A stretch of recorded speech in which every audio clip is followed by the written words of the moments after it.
Sometimes you have something happen to you and it's out of your control, but you get through it.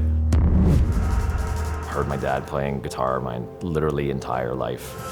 Just always been around music and then gravitated towards the drums.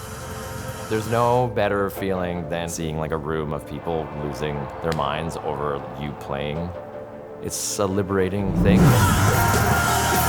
Several years ago, I was playing a gig just outside of Chicago. There was two cars that lost control and we had a T-bone collision.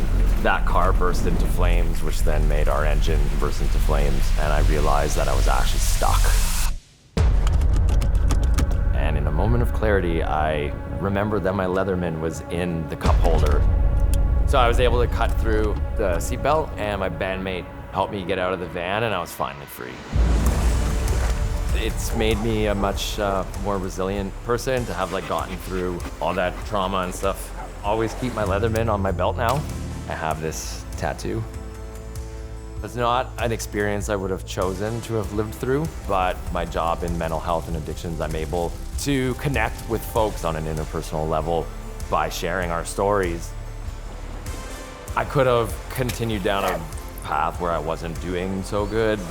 I'm just someone who doesn't like hold on to things. Why do things that don't bring you any sort of joy? When you're passionate about like the things that you do, it makes you feel free.